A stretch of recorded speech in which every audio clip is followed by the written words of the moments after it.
One of the most popular topics that I get to speak about, of course, is food, because that's something we all have in common, right? We all eat. We all worry about what we are going to eat. Then we discuss what we ate and what we should have eaten, etc. And it turns out to be a confusing business, isn't it? Why? One day we're told to eat this, next day we're told to eat that. Butter kills us, says the margarine industry. And of course, then butter makers fight back and tell us that it's margarine that's killing us. And one can go on and on. You know, we're told, stay away from butter. And then we see this article in Time magazine about how it's okay to eat butter. So obviously, it's a very, very complicated business. There are numerous publications that come out, you know, on a daily basis. And even when you have some expertise in the area, it's difficult to separate the wheat from the chaff. But let's give it a try. Look at some of the controversies out there. Sugar. We used to love the taste of sugar, right? Makes everything taste sweet, makes the medicine go down. We were putting piles of it into our coffee, eating cakes and cookies, etc. And then we find out that sugar is tantamount to poison. Well, what is the truth here? As with so many of these controversies, the truth lies somewhere in between the extremes. Sugar is not a poison, but neither is it something that we should be gulping down in an unlimited fashion. So moderation, of course, is the key, and we'll get back to talking about this in a few minutes. So what do you do if you don't want to eat the sugar, if you've been scared away from the sweetness? What about an artificial sweetener? And a lot of people are replacing sugar with artificial sweeteners. And of course, there are many different varieties on the market, saccharin, sucralose, aspartame, etc. And these are used in diet drinks. And, you know, people are hoping that if they consume diet drinks, then they're going to cut out the sugar and all of the bad things that sugar does. But then we find out that artificial sweeteners are not innocuous either, that when you consume them, they may upset the microbial balance in the gut. And that can actually lead to weight gain. So what is the story here? As you probably know from all my previous talks, I'm not a fan of soft drinks of any kind, whether they contain sugar or artificial sweetener. I just don't think they need to be an integral component of the diet. I also never say never. I'll admit that once in a while with a pizza, I'll enjoy a Coke, but I certainly don't make a regular habit of it. Water is the beverage that really should be consumed with food. And incidentally, the stories that you hear of either not drinking water with food or going out of your way to drink water with food, none of that has any scientific basis. You can drink water whenever you feel like drinking it. It's perfectly fine to drink water with meals. And of course, the story goes on. It's not only about butter and sugar, even things like milk. And we've grown up with kind of the mantra that, you know, milk is good for the bones. It's a healthy beverage. Well, here too, there are some nuances. There are some studies that have shown that, in fact, milk is not such a great way to improve the quality of our bones, and that in some cases, milk can cause inflammation. So what do we take away from this? That we don't need to overdose on milk. I think the dairy industry, with their suggestion that we need to have, milk with every meal, that isn't backed up by scientific fact, but neither do we have to totally stay away from milk. So these are complex issues. And for example, fish. I mean, we're told, go out and eat fish. Fish contains a variety of omega-3 fats, which are good for us. And there is ample evidence for this. You know, a diet rich in omega-3 fats reduces triglycerides in the blood. It reduces the risk of cardiac arrhythmia. So we're out eating fish. And we're told that if pregnant women eat fish, their babies will be smarter, have higher IQ. And then we pick up a newspaper and discover that, in fact, fish may contain mercury and PCBs, and therefore we have to control the amount of fish that we eat. And it goes back and forth like this. So it isn't surprising that there's a great deal of confusion out there about diet. Because indeed, food is extremely complicated. Even something as simple like a cup of coffee contains over 1,000 different compounds. And remember that we're putting all of these complex compounds into the most sophisticated machine in the world, which is the human body. So you can't come up with simple solutions. So of course we are confused and puzzled and baffled by many of the bits of advice that are thrown in our direction. For example, by people like the Food Babe. She has amassed a huge following on the internet, despite the fact that she doesn't have any kind of scientific background at all. But she's a nice looking lady and she talks a good game. And she tells you that if you can't pronounce it, you should not be eating it. Well, I don't think we should make scientific decisions based on our ability to pronounce complicated chemical terms. Let me give you an example of kind of things that she discusses. She takes issue with this compound here called azodicarbonamide, which is a chemical that is used by commercial bakers, such as the ones who make the rolls that you get in Subway. And this is essentially a leavening agent. It behaves very much like carbon dioxide does, which of course is generated by yeast, because any time that you can generate a gas inside of dough, the gas will try to escape from the dough, and as it tries to escape, it causes the dough to rise. It doesn't much matter what gas. Now, this particular compound, azodicarbonamide, releases nitrogen gas upon heat, and that causes the same effect as yeast would do. And it just seems that somehow commercially this works better. I'm not sure why, whether it's cheaper, better yield, or whatever. But anyway, the Food Babe objects to this azodicarbonamide, which is found in bread. And she said it should not be in there. Why?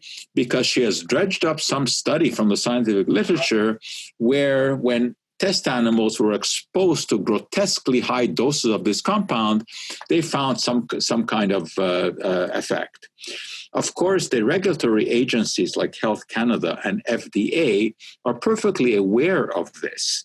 And they have looked at all of these studies and have decided that the doses that were used on the test animals were far, far larger than anything that is found in commercial products.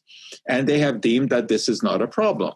So it is totally legal to put azodicarbonamide into bread.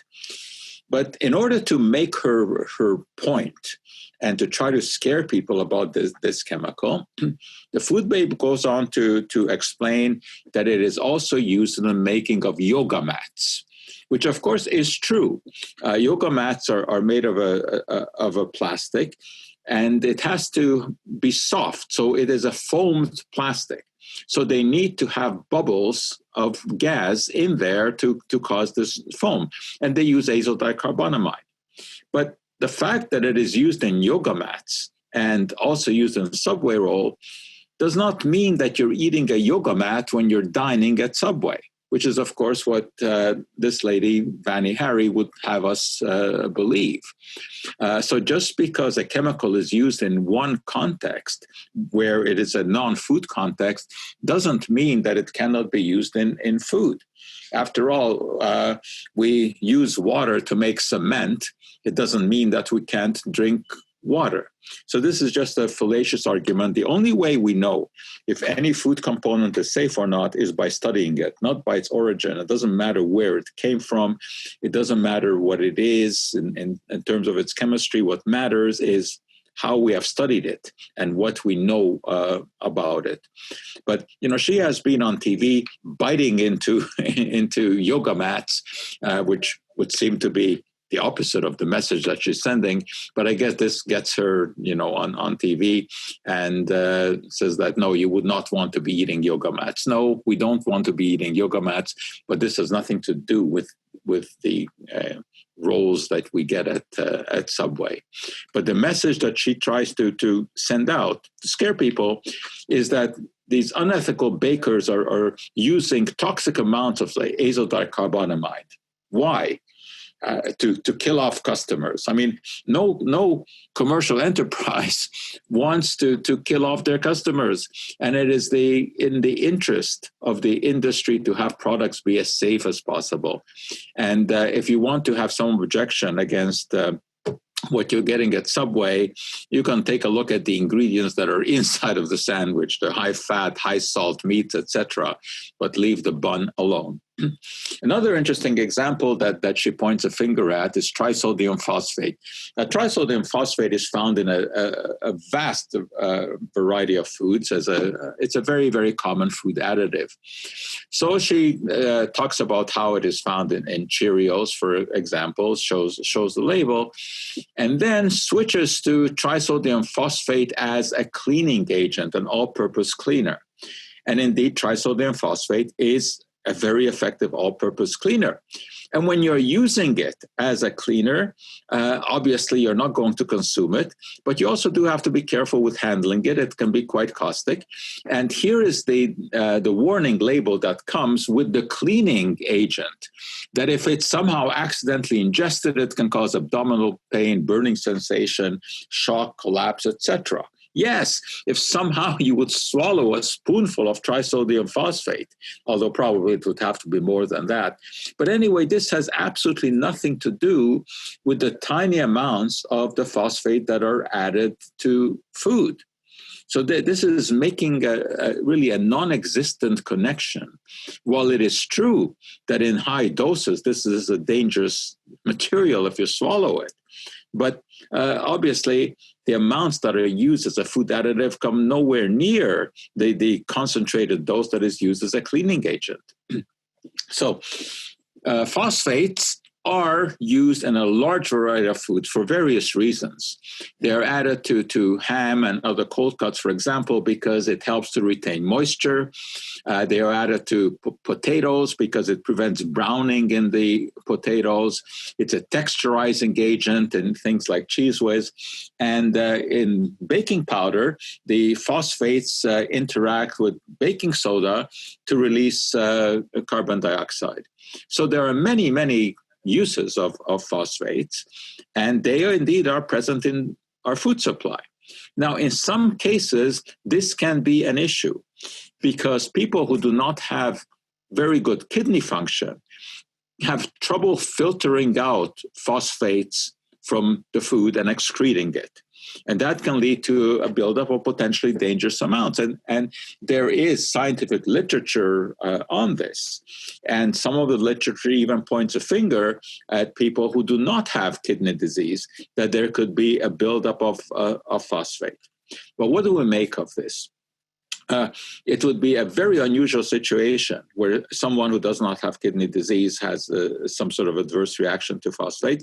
However, I think I would suggest that because phosphates are present mostly in highly processed foods, it is a good idea to stay away from highly processed foods, not only because of the phosphates. The phosphates are a marker for highly processed foods, and highly processed foods have all kinds of problems, very often high in salt and very often high in fat. So while pointing a finger at phosphates and declaring that they are some kind of toxic substance because they're used as a cleaning agent, that's misleading. However, it is also true that the phosphate additives are usually found in foods that we should be curbing for a large variety of reasons. So it is important to read labels, for sure, because you want to know what it is that you are eating. But it takes, some knowledge and familiarity and reading books and perhaps taking courses to know which are the ones that one should be careful with. But it has nothing to do with whether or not the names are pronounceable or not pronounceable. Many simple substances that we consume on a regular basis would have very, very complex names. Cyanocobalamin, for example, is just vitamin B12. Beta-fructofuranosol alpha-D-glucopyranose, which sounds like a mouthful, and it is just a chemical name for sugar. Now, there are all kinds of reasons to stay away from sugar, but the fact that it has what for many people is an unpronounceable name is not one of those reasons. Because of this fear of chemicals in our food supply, a lot of people are looking for labels like this, 100% chemical free. This, of course, is a totally absurd label because nothing in the world is chemical free. Chemicals are just the basic building blocks of all matter. And there are over 160 million known chemicals. Everything in the world is a chemical, from the air that we breathe, which is a mixture of nitrogen, oxygen, and minor gases like argon and carbon dioxide, to all the components of the food that we eat, the building materials that we use, the water that we drink. I mean, these are all chemicals. So indeed, if you were buying something that were 100% chemical free, you would not be getting a good deal, because the only thing that is 100% chemical free is a vacuum. So this is nothing but marketing hype.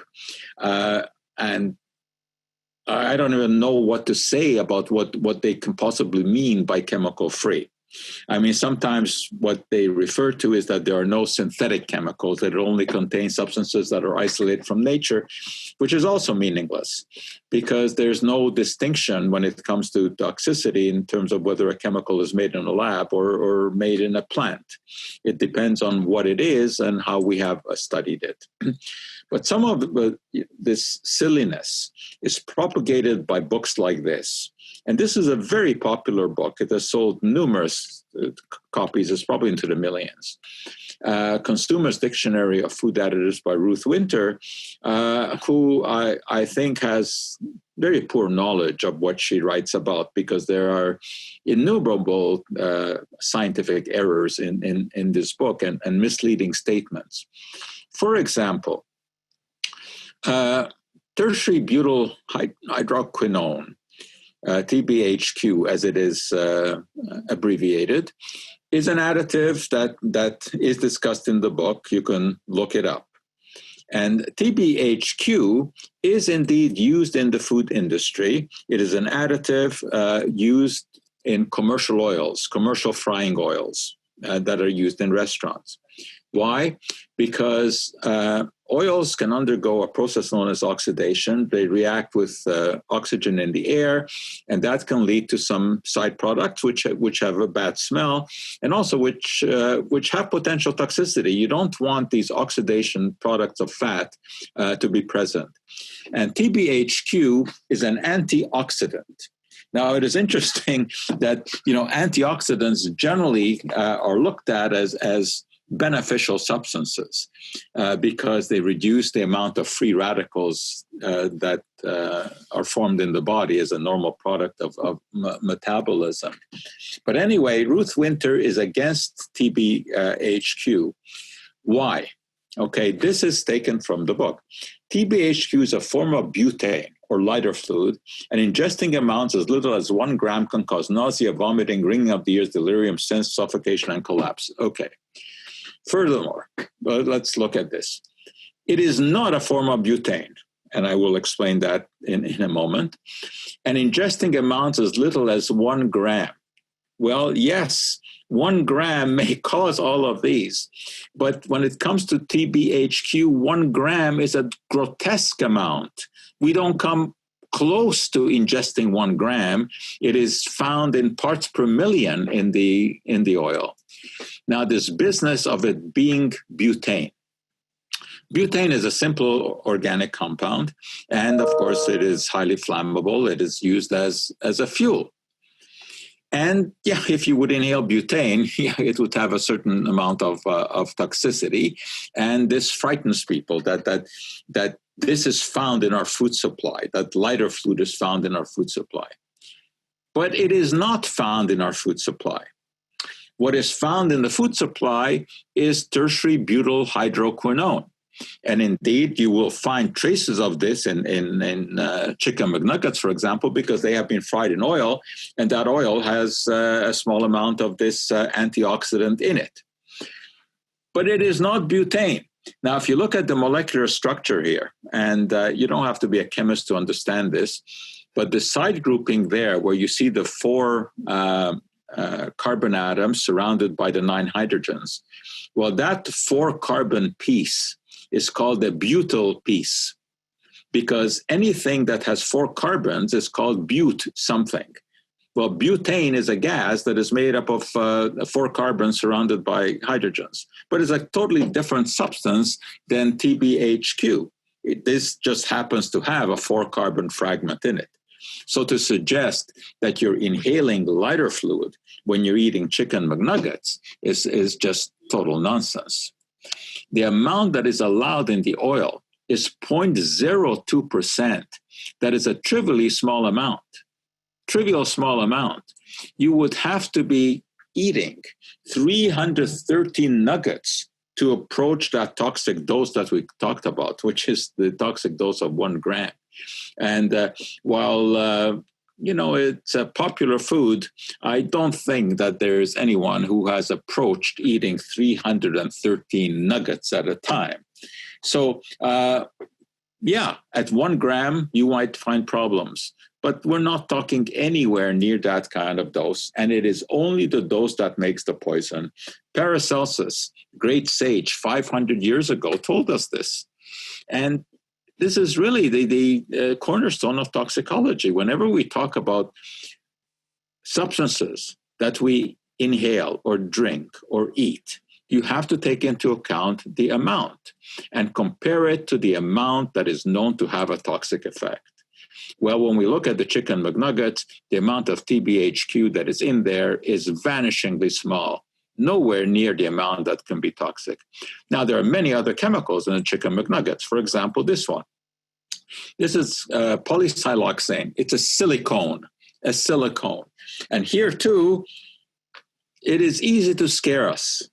And Joe Mercola, who's a doctor of osteopathic medicine, although he hasn't practiced for a very long time, now he runs a very popular website, which is mostly full of folly. But anyway, he tells us that chicken McNuggets should not be consumed. Why? Because of the polysiloxane they contain. But before going any further, let me just alert you to the fact that it's important to know who you are dealing with when you're getting advice. And any time that somebody sells products and hypes those products, you have to be very skeptical. Now, Mercola has a huge website, and he sells all kinds of products. Here's one, for example. He is now talking about melatonin, which actually has some effect in lulling you to sleep. But now he's talking about this as being a possible preventative for COVID-19. No, there's no evidence for this whatsoever. But of course, he does sell melatonin. He also sells molecular hydrogen. What is this? Well, as you know, hydrogen is a gas. What he's selling you here are tablets of magnesium, small amount, 80 milligrams of magnesium. We'll put this into water. Magnesium reacts with water, releases hydrogen gas. You're supposed to drink this water. And then he talks about how this hydrogen is an antioxidant and gets absorbed into the bloodstream and neutralizes free radicals. The amount of hydrogen that would get into your bloodstream from this is trivial. It would not have any kind of significant effect. So this is who we're dealing with when we're dealing with Mercola.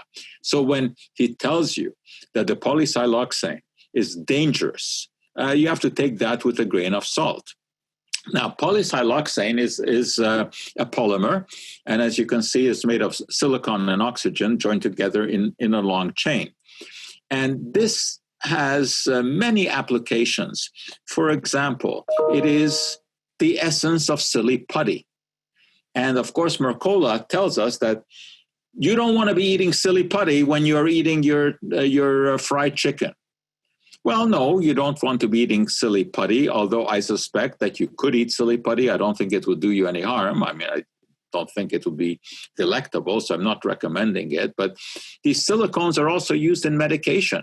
If you have excessive gas, simethicone, which is a drug that is used, this is the same thing. So we are ingesting this. And the amount that you would get in this product is far, far more than what you would get in the fried chicken.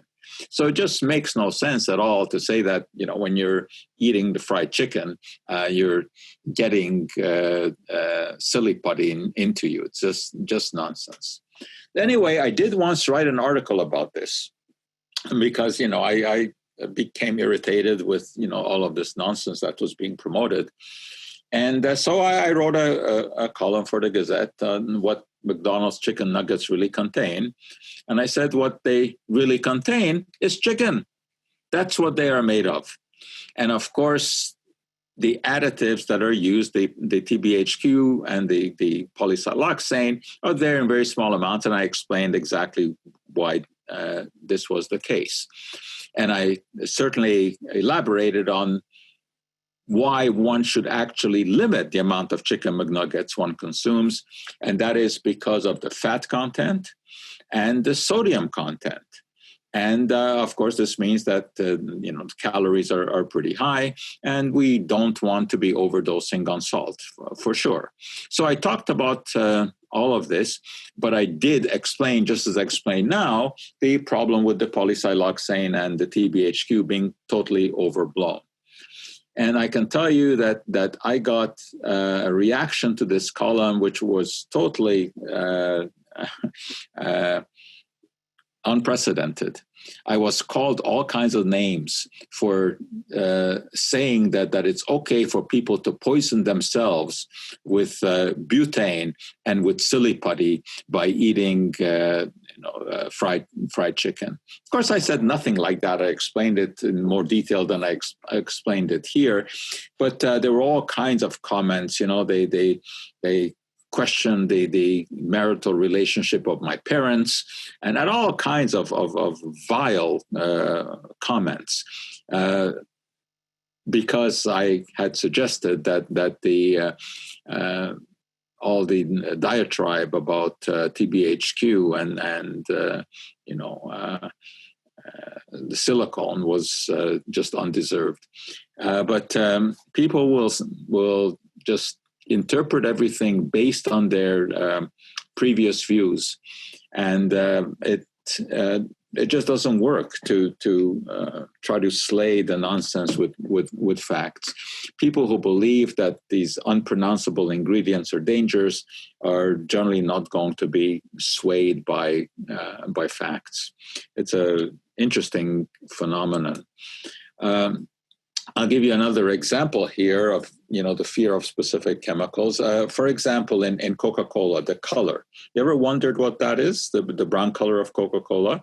Well, believe it or not, it comes from caramel. And caramel, of course, is just burnt sugar. And as you can imagine, when you burn sugar, you form a large number of compounds. Some of this are colored, and that's the end goal here when you want to produce caramel for coloring something.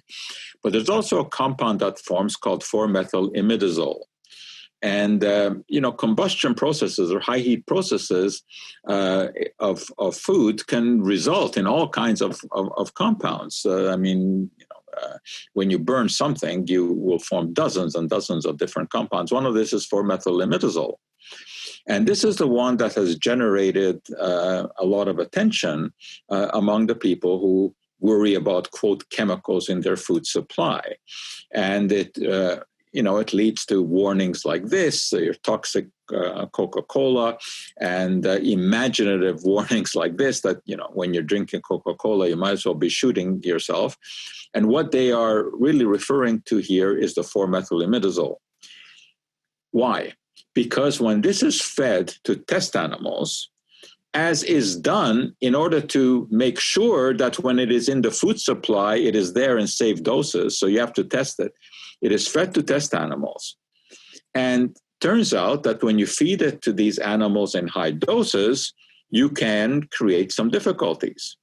So a 12-ounce can of cola does contain some of this compound, contains about 130 micrograms. Now, what does this mean in exposure? A rodent exposure translates to roughly 10 to 100,000 cans of cola. That's the exposure that causes a health problem in there. So it basically is a non-issue. There are far better reasons to curb our intake of Coca-Cola. And of course, it is the sugar content. And also, Coca-Cola is made with phosphoric acid, so it does contain phosphates. And it does make sense to not overdose on phosphates. But the 4-methylimidazole is just a non-issue here, but it is made into a big issue.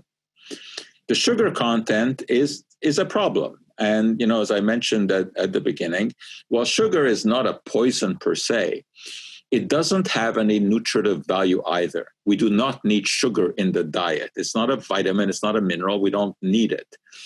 And it just adds extra calories.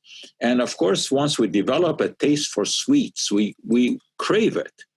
And sugar is added to medicines, for example. I mean, Mary Poppins, of course, told us sugar makes the medicine go down because we like the taste of sugar. Our taste buds dance when sugar is around. And this is what creates the craving for soft drinks that are laden with sugar. But of course, it results in excessive weight, and it results in obesity. And obesity, of course, is linked to all kinds of diseases. So obviously, we should control our intake of sugar. And I think that's the reason why we want to stay away from the soft drinks that are full of sugar, because they contain a stunning amount. But it's not the caramel color that we worry about. Well, sugar, of course, is found in all kinds of foods. And generally, you know, because of our like for sweets, we crave sugar.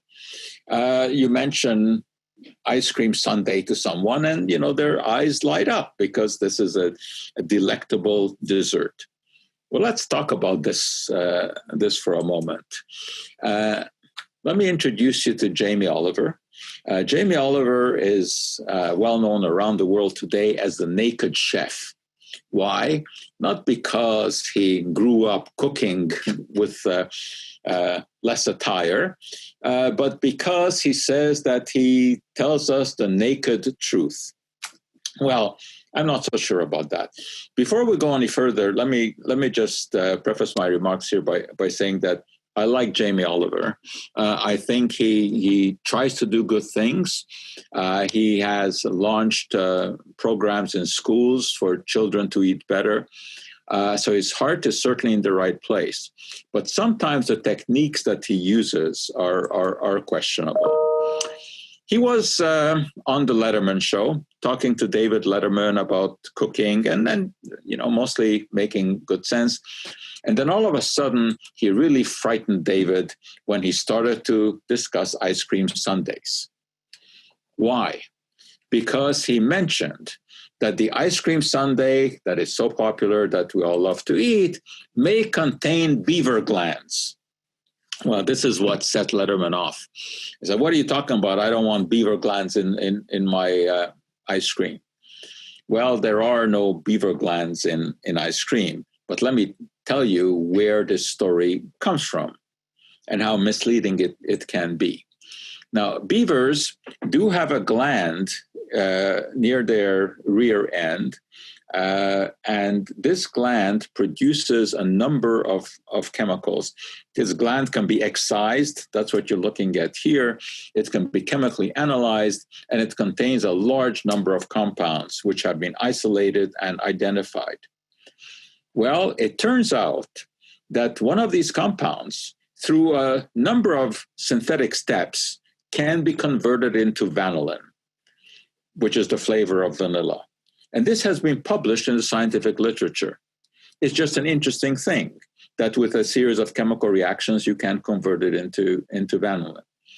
But commercial vanillin is not made like that. This would not be a financially viable way to make vanillin. Indeed, the synthetic vanillin is made from lignin, which is extracted from trees. Now, the scent of these beaver glands is sort of interesting. And in a dilute solution, it is sometimes used in perfumes. It's called castoreum. Again, very, very little of this is used. But it is not used in ice cream. There are no beaver glands in ice cream. So Jamie has taken something totally out of context.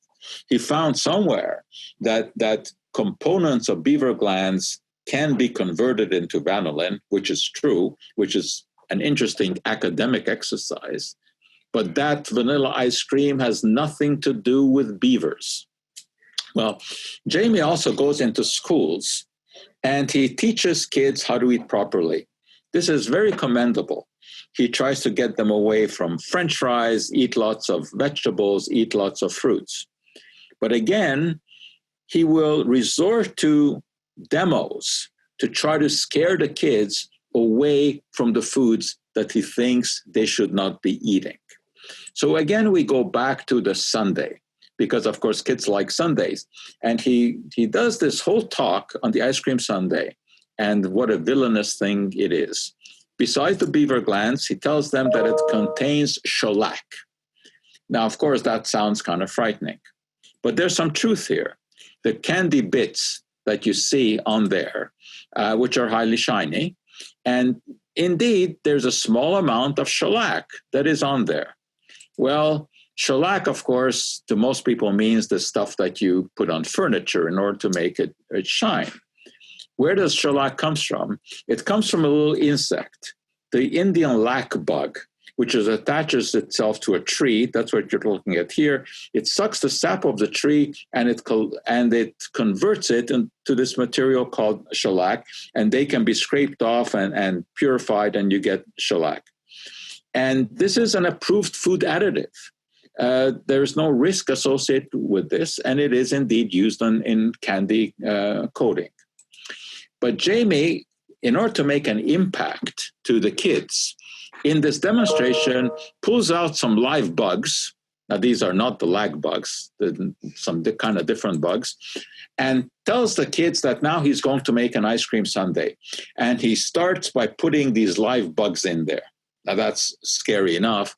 And then he starts putting in some human hair and some feathers. Now, this is interesting. And human hair and feathers are made of protein. When that protein is broken down into its component amino acids, one of those amino acids is L-cysteine. And this is the dough conditioner. It improves the quality of dough. And indeed, you can take feathers and hair and break it down into the individual components, purify that component, and use it in this fashion. In fact, cysteine is even sold in health food stores as an antioxidant, for which there really isn't very much evidence at all. But Jamie says that when you're eating a sundae, you're eating feathers and hair. Well, no, you're not. You're getting cysteine, which was sourced maybe from feathers and hair, but it has no further connection because the proteins have been completely purified and broken down into the individual components. But he tells the kids, and there it is, he's made up his sundae, he's put in the shellac, he's put in the beaver glands, he's put in the feathers and the hair, and of course the kid is frightened away from eating an ice cream sundae. There are reasons to stay away from ice cream sundaes on a regular basis. And that, of course, is because of the high fat and the high sugar content. But this little demo about feathers and hair is totally misleading. So he tells the kids, you've just eaten human hair, duck feathers, crushed up bugs when they have eaten an ice cream sundae. No, that is not true. That is not what they have eaten. But it sounds kind of frightening when he puts it like this. And the kids indeed do get scared. And I suspect that some of these will swear off the ice cream sundae. There's nothing really wrong with swearing off ice cream sundaes, although they provide some pleasure in life, but this is not the reason to do it. And he also says, the old meme here, that if you don't understand the crazy words, don't buy it. Well, once again, nothing at all to do with whether or not they're multisyllabic terms, in food components. So, no, this is just nonsense. And then he finishes it all. He says, now that is a science class. No, that was not a science class. That was monkey business. That's what it was. And if you want to do a real science class, then you explain to kids what sugar is, what fats are, what they do to the body, why we should be limiting intake. Now, this, of course, does not mean that there are no reasons to scrutinize some components in our food supply. Of course, there are reasons. For example, when you look at these multicolored breakfast cereals, mostly they are laden with sugar, but there also the question comes up about these dyes, the food dyes. And of course, these have a history, sometimes a checkered history.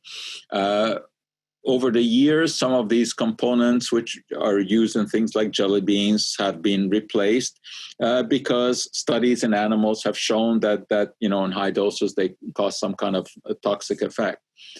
However, when we look at something like a food dye, it's different from looking at something like a food preservative.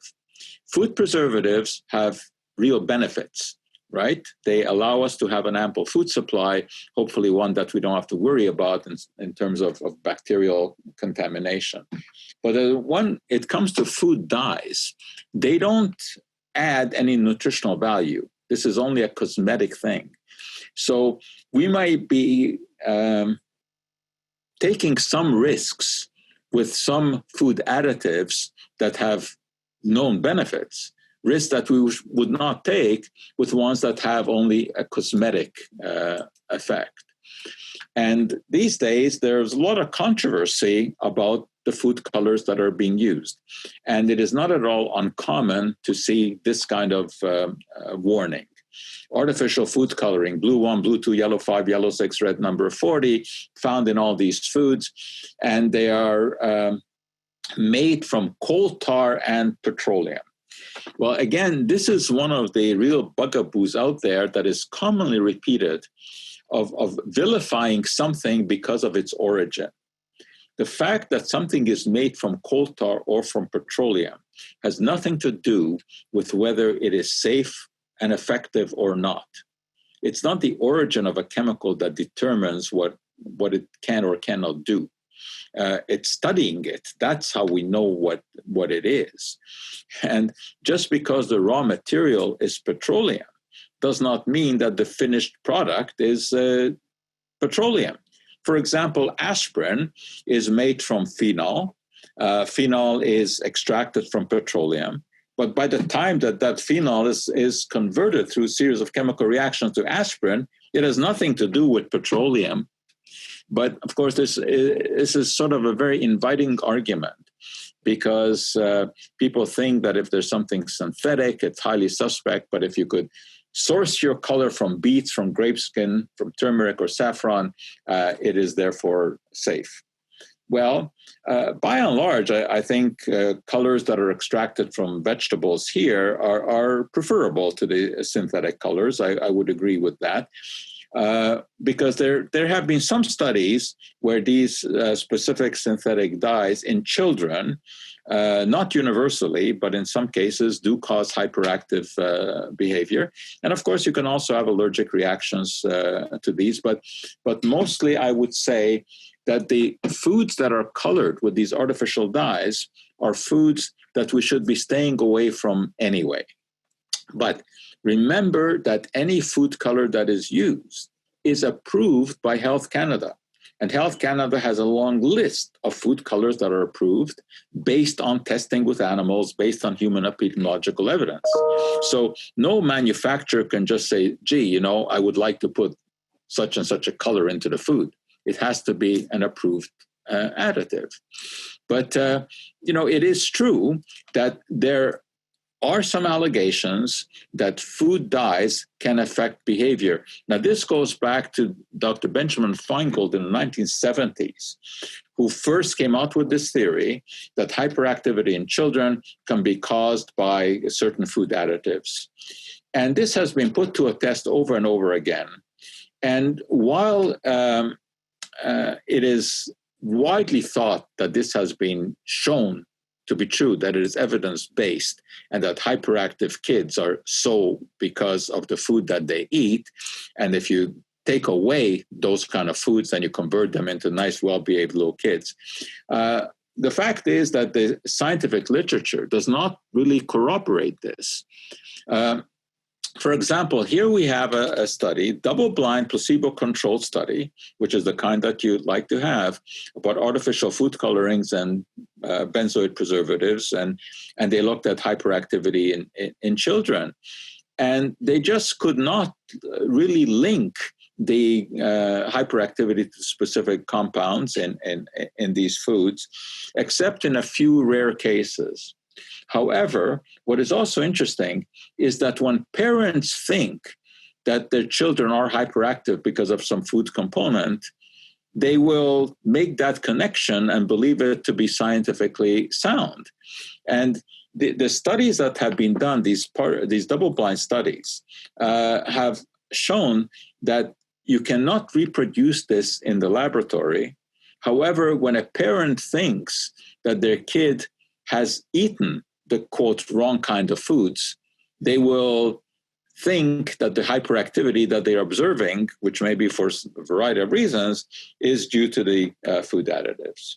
But again, I will agree with the fact that these food dyes are very often in foods that you want to limit.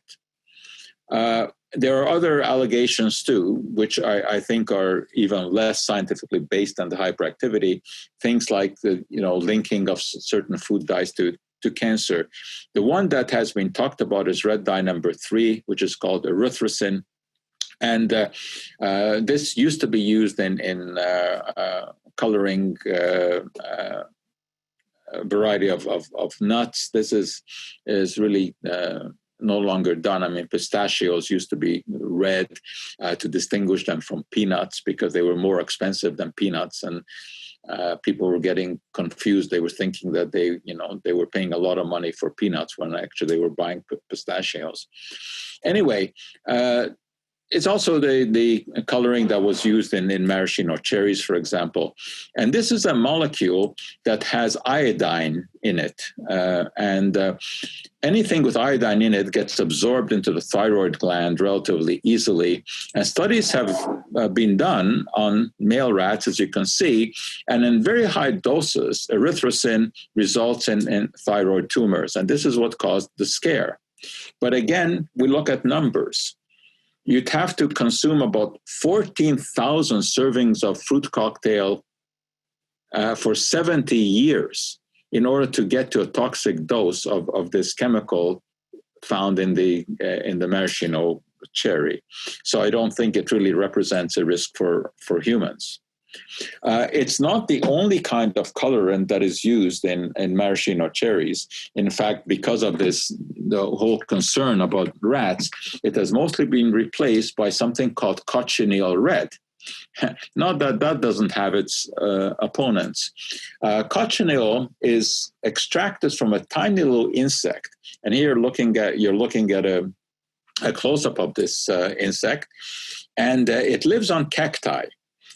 Most in the Canary Islands, also in Mexico. And those little white things that you're looking at here on the cactus, these are the insects. They coat themselves in this powder. But anyway, they can be scraped off of the cactus and they can be squeezed. And when you squeeze them, you get this red dye. Incidentally, it is only produced by the female of the species. Of course, they're not separated, and so the males are sacrificed for the beauty of the female.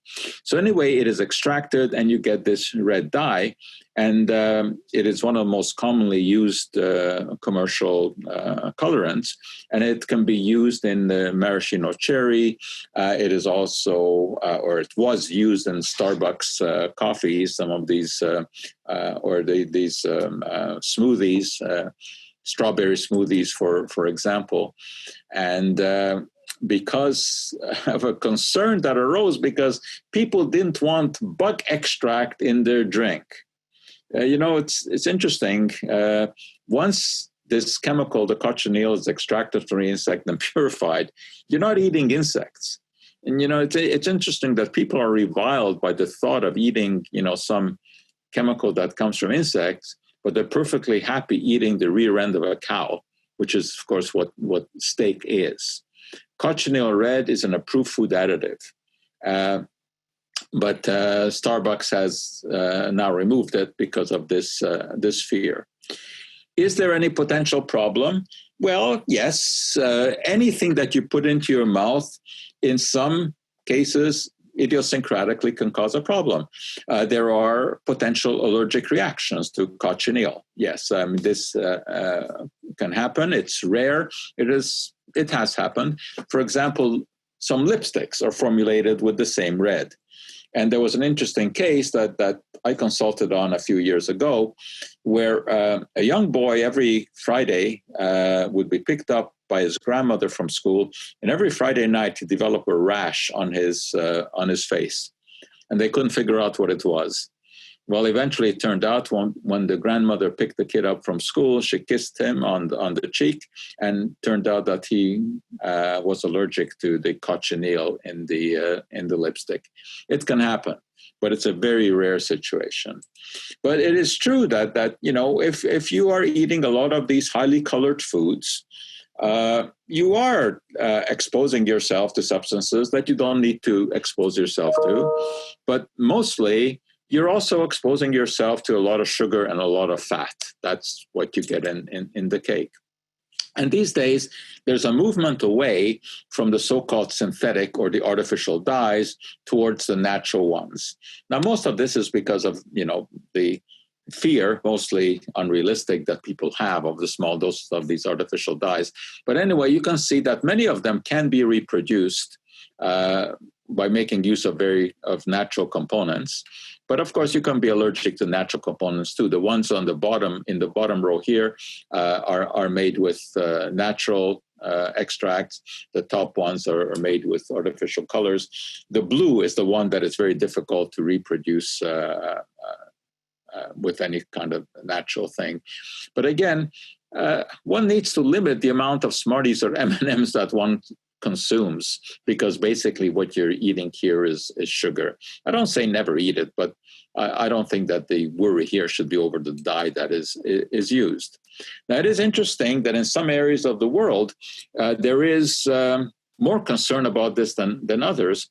For example, in Britain, as you can see, Kellogg's, because of a lot of commotion there about synthetic dyes, is making their, in this case, their Nutri-Grain bars with beetroots and annatto paprika extract, whereas in the US, they're still using with red number 46 and blue number 1.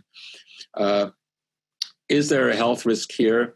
I don't think so. I think there's, the rare possibility of a allergic reaction.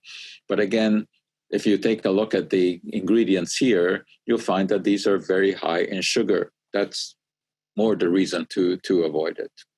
All right. So if we don't want all of these, processed foods, and indeed, we should curb it, let's look at these. Look, all the wonderful natural foods here that we should be eating. But if we put our sort of, chemical knowledge to use here, we take a look at the radishes, and they contain compounds called goitrogens. They interfere with the way that the thyroid gland works. And the cheese here contains tyramine. Tyramine can lead to high blood pressure. Continuing here, the oranges have tangeratin, which is toxic to rat embryos. The celery also contains goitrogens. The carrots contain myristicin, which is a hallucinogen, so we certainly don't want that. Serotonin is found in bananas, and in the wrong dose, it can cause behavioral issues. And then we have the apple, and the apple seeds contain cyanide, so we can't have that either. So we got to remove it. All we are left with is the plate, which is undoubtedly coated with chromium, which has been infusing chromium into all the foods on top of it. So we just can't eat anything at all. Wrong. We can eat all of these things because although they do contain the chemicals that I just mentioned, they contain them in amounts that are way too small to have any kind of effect on us.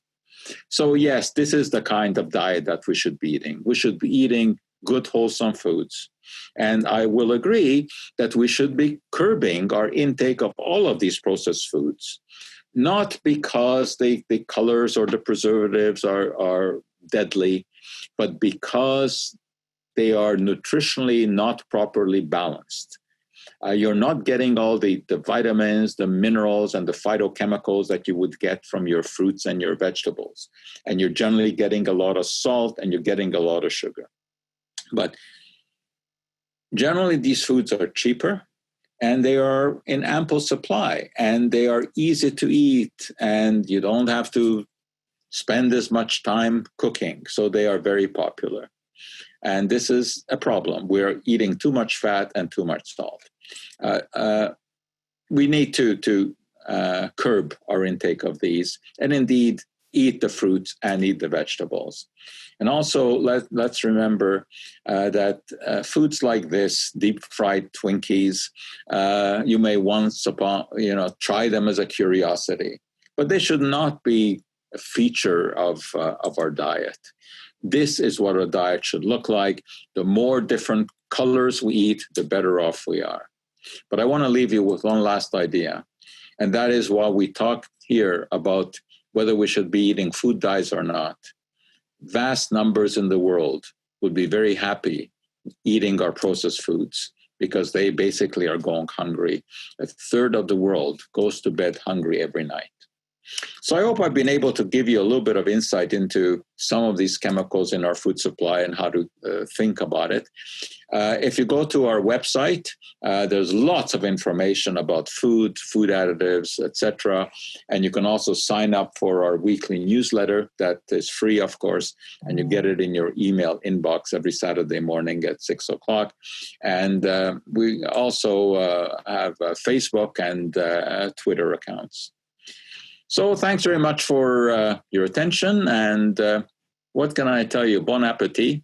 Maybe you have something to think about now about replacing some of the processed foods that you eat with more fruits and vegetables. But again, I urge you not to be neurotic about the trace amounts of food additives that are present that some alarmists make a big deal about because they look at how, when fed in very large amounts to test animals, they provoke certain problems. So that's it for today. And we will, I guess, see you again next month. And we have a minute or two if someone has a question. Dr. Joe, there was a question, I believe you answered it. It was, does chocolate cause hypertension or hyperactivity rather in children? No, it doesn't. First of all, sugar, contrary to what people think, does not cause hyperactivity. Sugar has all kinds of problems. What causes hyperactivity is the situation. The reason that people associate with cakes and ice cream and chocolate with hyperactivity in children is because these things are usually served at birthday parties, and that is what provokes the hyperactivity. It is the loud music, it's the clowns, it's the games. It's not the food that they eat. So no, chocolate does not cause hyperactivity. Dr. Joe, I know you're at the office now. What did you have for lunch today? Can we ask? Yeah, absolutely. I had a sandwich and I had eggplant. I love eggplant, the Romanian eggplant, which I get at Bucharest on Dicari, and I sliced up radishes. So I had a sandwich with Romanian eggplant and sliced radishes, and I had a banana, and I had 4 plums. All right. Well, you walk the walk, I guess. I try. But as I said earlier, I never say never about anything. I don't mind having a hot dog as long as there's a good baseball or hockey game in front of it. I will have pizza, although I certainly will not have it every day. And there's virtually nothing that I say I will never have, because it's a balance. It's, it's not what you eat at any one given meal. It's what you eat over a period of time. And I do try to concentrate on eating 5 to 7 servings of fruits and vegetables a day. And of course, exercise. I think that is the real key. That is the real key. Unfortunately, we cannot put that in a bottle. If we could, we'd be well off.